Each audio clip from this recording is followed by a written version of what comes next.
20 years. And they don't have no award for that. Trophies. The Wynn / Encore $230 rebuy, $30,000 guaranteed prize pool. Follow me on Twitter at ICURARook. I did another random retweet giveaway. 5% to one lucky random retweeter. Here's your winner.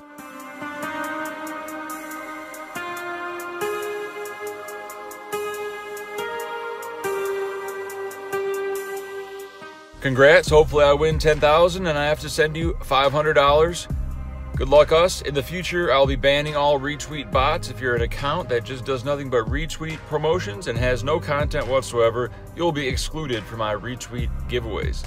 Try and help out real people here, not people that are just in it for the Twitter profit. We're going to be coming in with 22,500 chips at 400, 800. Plenty of time to find a good spot to double up or chip up. We're coming in fresh. It's 4 o'clock. Had a good breakfast. We're drinking some Juice Standard Be Magnificent. A little workout.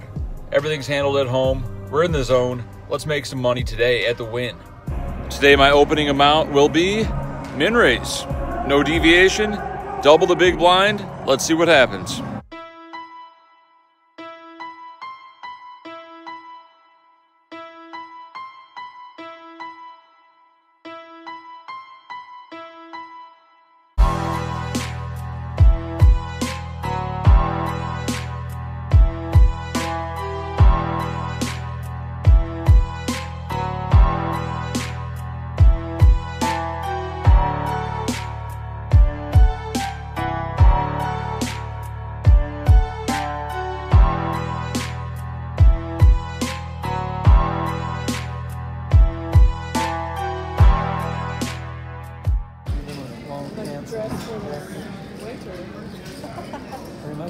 I lose a small pot with middle pair versus bottom pair. He bet called the flop. Check, check, turn, check, check, river. Of course, he hit trips on the river and didn't even know it. We got a recreational on our hands. Let's get his chips.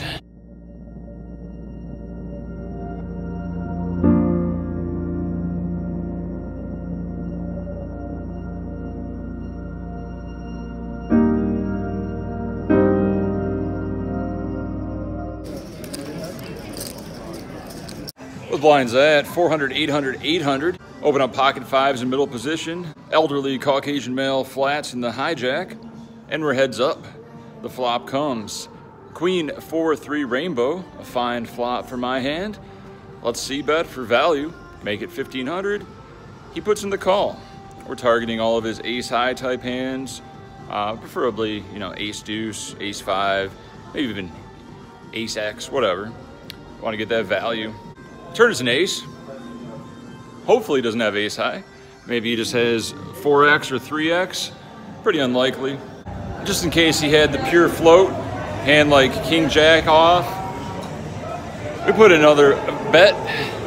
Maybe we can get a bigger pair to fold. I don't know what the hell I'm doing. I bet 2,200. And he snap raises to 5,000. What's he repping? A set? Since I bet so small, pre-flop, flop and turn, we are getting the correct price to set mine or wheel mine to uncommon terms. So we put in the call.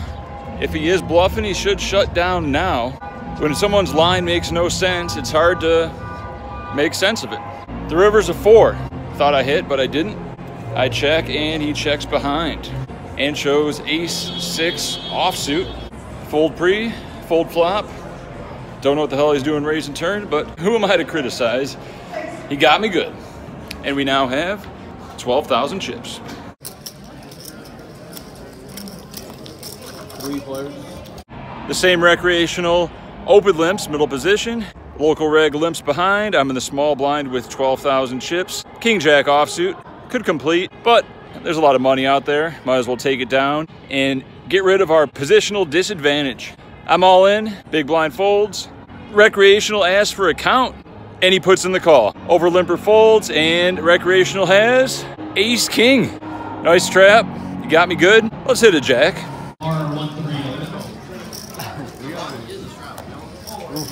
Nice trap, sir. Lots of jacks left. Oh, I feel it coming. Put a 10 at least out there. Jack. Oh, here comes the 10. 10 Jack. 10 Jack. 10. Oh, come on. Oh, you got me good. Good luck. And I'm out of the Wynn $230 rebuy. Only been here about 40 minutes. Not the desired result, but that's poker, that's gambling. A lot of things got to go your way to go deep in a tournament. Until next time, sign up on ACR and raise your edge. What's up, guys? Jeff Boski here. Today we're going to be talking about a very common question that I get, and it is, when is the best time to register for a tournament? We now have options with late reg being 2 to 6 hours after the tournament starts. Should I show up on time? All the way to should I max late reg? Let's go over the pros and cons of each. When you register on time, you're there for every hand. Every hand counts, and you want to see every hand. You paid full price, you want to get max value for your experience. You don't smoke cigarettes, you already went to the bathroom, you're ready to play for the next 2 hours. Let's get in there and play. This might be your first live poker tournament and you're excited to play. Why would you want to miss hands? You drove all the way from California or flew in from the East Coast to play this tournament. You're there to play, you're not lazy, you're excited. Let's get in the action. You want to cherish every moment and every memory that this tournament brings you. Another great reason for registering on time is you're a great deep stack player. You like playing with at least 100 blinds in your stack so you can really push those edges. You know how to put pressure on, you know how to avoid coolers, and you know how to cooler others. So if you get there early, you'll have the maximum stack depth to really punish your opponents. If you happen to be winning at a rate of 10 big blinds per 100, the more hands you see, the more hands you play, the more you're going to realize this win rate. Let's get in there early and capitalize. Another thing to factor in is the strength of your opponents. On average, the people that pre-reg or reg on time are going to be weaker recreational players. Most of the pros think their time's too valuable and they're going to late reg. They might be doing something else, they might be playing another tournament, it doesn't matter. All the softest competition will be there from the start. So you have to be there to get their chips before somebody else does. Another advantage of starting early is getting reads. That's right. You get to see all the hands that people play before you have to play a hand in reality. You can just play tight, fold 90% of your hands, and accumulate reads on your opponents before they have reads on you. You get to know about their timing, their sizing, their ranges, their mannerisms, their general mindset. Compared to if you register 4 hours into the tournament, you pick up ace-jack suited and get 3-bet. You don't know anything about the player and you don't know what to do. Information is power. A lot of people want to get there on time to gather all that information. Here is a scene from one of my favorite poker movies that perfectly illustrates what it takes to get those reads at a small cost to your stack. Now I'll bet I can change your mind. I promise that I will lose for at least an hour. I like that. Sounds good to me. My kind of player. Another one.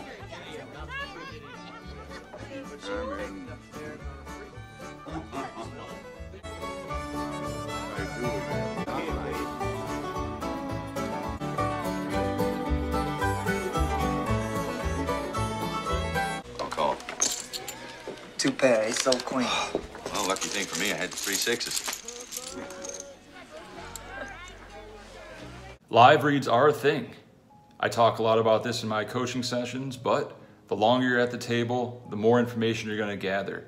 Get those live reads while it's cheap before the blinds go up. In reality, we are all human, and humans do have tendencies and they do have emotions, and most humans aren't good at hiding those emotions. Pay attention to their reactions, make a mental catalog of what everybody does in every situation on every street, and then you can use that information with pattern recognition to make a better decision in the future. Here are some reasons to not register on time. Number 1, you're not a good deep stack player. It does take some introspection to realize this. Some people just aren't good at deep stack cash games. Some people are very good at short stack tournaments. Know your strengths, know your weaknesses, and adjust accordingly. The first few levels of tournament poker resemble what a cash game would be. 100 blinds deep, no antes. You got to know your ranges, you got to know what lines to take, or you're going to make a very costly mistake. The second reason to not register on time is You're busy doing other things. You want to play the tournament, but you can't sacrifice that doctor's appointment, that lunch date, the business meeting, or you just didn't get enough sleep beforehand. You don't want to sacrifice sleep to get to a tournament on time if it's going to affect your play. Be well rested, well nourished, and be in the zone when you enter a live poker tournament. If there's 4 hours of late reg in a given tournament, you might want to find the happy medium of registering 2 hours into it. So the blinds are a little bit more significant, but not too significant so you're in push-fold mode. You got to do what's right for you. Also, I think there is some merit in being 2 hours fresher than your competition. Here are some reasons to maximum late reg. And what I mean by that is, there's 2 minutes left of registration, you show up, you enter, you go on break, you come back, you're only in for 1 bullet, you can't re-enter again, you're 4 hours later than everybody else, but you're also 4 hours fresher than everybody else. If it takes 12 hours to get to the final table, you only have to play 8 hours to get there. Who's gonna be more mentally alert? Who's gonna be more refreshed?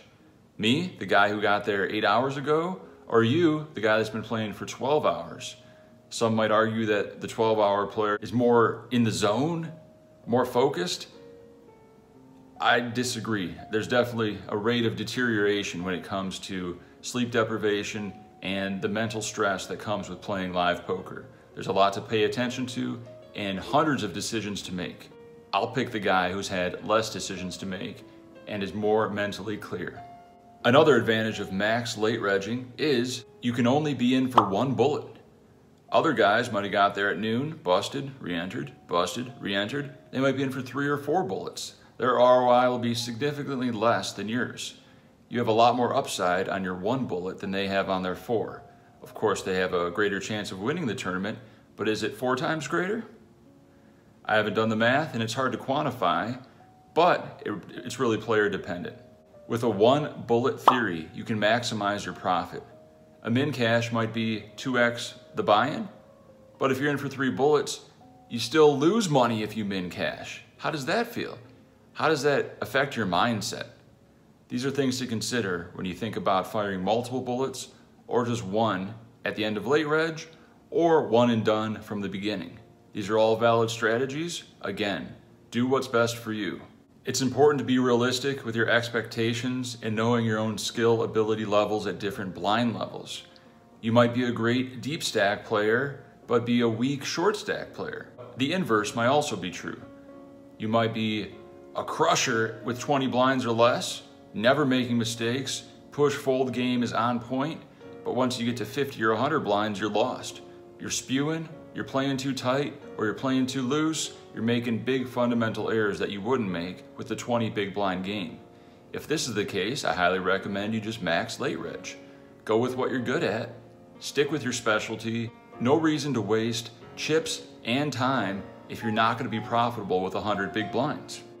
Another ICM advantage of max late regging is about half the field will be eliminated by the time you enter. That's just less people you have to beat, and you're closer to cash, you're closer to the final table, and you're closer to winning. Half the field's gone, half the battle is over with. Now you just have to run up your 20 blind stack or whatever, get to that final table and make it count. And the last benefit of max late regging is hourly rate. Just like a lawyer or a guy working at McDonald's, hourly rate matters. If you max late reg, your hourly rate will be much greater if all things are equal otherwise.